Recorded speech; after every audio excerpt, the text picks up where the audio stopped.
Hi bye சொல்லிட்டுருக்கேன். நான் எதுக்கு பாய் சொல்கிறேன்றது அந்த வீடியோ ஃபுல்லாக பாருங்கள். அப்போ தான் தெரியும். நான் வந்து ரொம்ப நாளாகவே இந்த மாதிரி தனியாலாம் போனதில்லை. நான் ரொம்ப ஆசைப்படுவேன். லேடிஸோடு சேர்ந்து எல்லோரும் ரொம்ப ஜாலியாக காரோ வேனோ பிடிச்சி போவாங்க. கோவில் குளம் அப்படின்னு டூர் போவாங்க. அந்த மாதிரி நானும் போகணும் ரொம்ப நாள் ஆசைப்படுவேன். ஆனால் அந்த வாய்ப்பு எனக்கு அமையவே இல்லை. வீட்டோட போகிறது, வீட்டிலேயே வீட்டில் எல்லோரும் போகிறது, எல்லோரோட சேர்ந்து வருது. அதில் போகிறவருக்குள்ள 100 சண்டை வந்துடும். அதில் ஏதாவது ஒன்று சொல்லிடுவாங்க. நம்ம மூஞ்சி தூக்கி வச்சுட்டு போவோம். ஃப்ரீயாக இருக்க முடியாது, சிரிக்க முடியாது. அந்த மாதிரி இல்லாமல் இந்த மாதிரி ஃப்ரெண்ட்ஸோடு சேர்ந்து போகும்போது சூப்பராக இருக்கும். அந்த மாதிரி தான் நான் வந்து கன்னியாகுமரி மாவட்டம் திப்பரம்புக்கு போயிருந்தோம். அங்கே ஃபால்ஸில் தான் குளிக்கிறத பற்றி வீடியோ பாருங்கள்.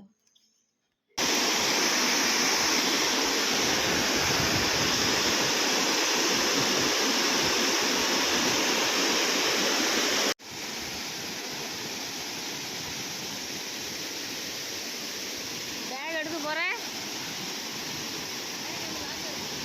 அங்கே வச்சுக்கிறா.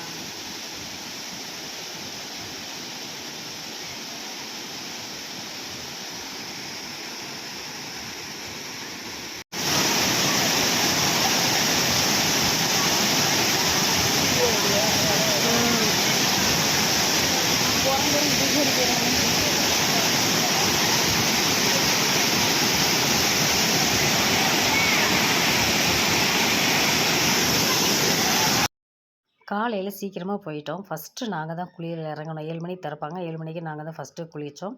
செமையாக இருந்துச்சு. மேலேருந்து தண்ணி குற்றாலம் மாதிரி நல்லா செமையாக தூரத்துலேருந்து விழுகும்போது சட்டு சட்டு சட்டுன்னு மண்டை முடியெல்லாம் பறந்து போகிற மாதிரி அப்படி ஜோராக அடிச்சுது. இந்த பக்கம் கோவில் இருக்குது. கோவிலுக்குள்ளேருந்து வெளியில் வந்து பார்த்தா இந்த பக்கம் தண்ணி ஓடிட்டு இந்த தண்ணியில் பார்த்தா குளிச்சிட்ருக்காங்க. இந்த பக்கம் குளிச்சு விட்ற தண்ணி தான் அந்த பக்கம் வருது. அட பாவிகளா! இங்கிட்டு ஊற்றி எல்லா வேலையும் பண்ணிவிட்டு அனுப்புகிற சோப்பு போட்ட தண்ணி எல்லா தண்ணியும் சேர்ந்து அங்கே வந்து கீழே விழுகுது. அதில் வந்து நம்ம ஆனால் பச்சை கலராக இருந்துச்சு தண்ணி. ஏடா பச்சையாக இருக்கே அப்படின்னு நினச்சேன். சரி விடு அப்படின்ட்டு நான் வந்து குளிக்க தவளைக்கும் வித்தியாசம்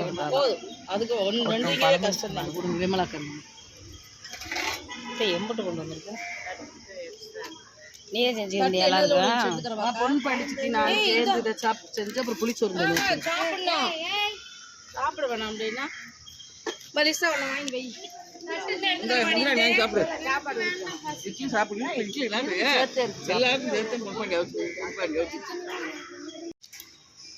நின்று சாப்பிட்றது செல்ஃப் சிஸ்டம்.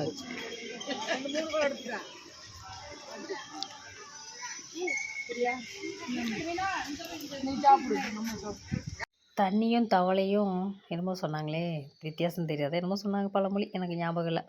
அப்புறம் அவங்க இட்லி கொண்டு வந்திருந்தாங்க, சட்னி எல்லாமே அவங்களே கொண்டு வந்தாங்க. நான் ஃபஸ்ட் டைம்னால சரி ஏதோ ஹோட்டல்ஸ் இருந்தால் பக்கத்தில் சாப்பிட்டுக்கலாம்னு சொல்லி நைட் டைம் ட்ராவல், நைட்டு 10 மணிக்கு கிளம்பி போனோமா, அதனால் வந்து என்ன செய்கிறது, அங்கே போகணும்னா பழசாயிரும், சாப்பிட நல்லா இருக்காது அப்படின்னு சொல்லி நான் எதுவுமே பண்ணிட்டு போகல. அப்புறம் வந்து அந்த இதில் வந்து குளிச்சுட்டு நாங்கள் வந்து அடுத்து வந்து கோவளம் பீச்சுக்கு வந்தோம். பக்கத்துலேயே வந்து கோவளம் பீச் வந்து நான் ரொம்ப நாளாக நினச்சிட்ருக்கேன். இந்த திப்பரம்பு ஃபால்ஸும் அப்புறம் வந்து கோவளம் பீச்சும் போகணும்னு நினைப்பேன். ஆனால் போகிறதுக்கு வாய்ப்பு கிடைக்கல. ஆனால் ஃபஸ்ட் டைமாக எனக்கு வந்து இவங்கனால எனக்கு நல்ல ஃப்ரெண்ட்ஸோடு சேர்ந்து நான் அந்த மாதிரி போக வேண்டிய சூழ்நிலை வந்துச்சு. சூப்பராக இருந்துச்சு, செம்ம ஜாலியாக இருந்துச்சு.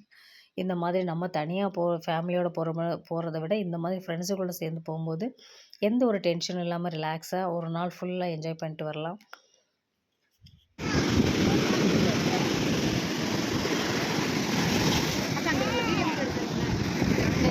ஏன் உங்களுக்கு தெரியாதா?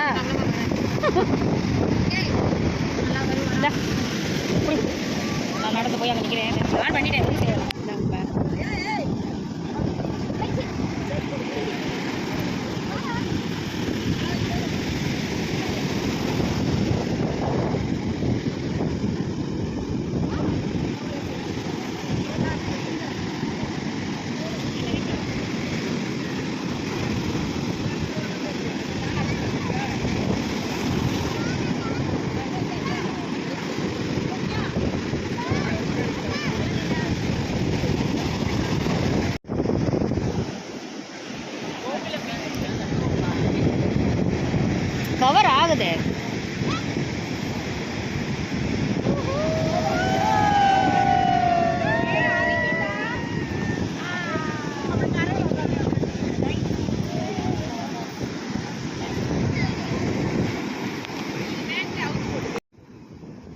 காலையில் 10 மணிக்கெலாம் போயிட்டோம். அப்போ தான் வந்து எல்லாருமே அந்த பீச்சில் வந்து இந்த வெள்ளைக்காரவங்களாம் மசாஜ் பண்ணி ஆயில் மசாஜ் பண்ணி படுத்திருப்பாங்கள்ல, அந்த மாதிரி பெட்டெல்லாம் அந்த பக்கம் வச்சுருந்தாங்க.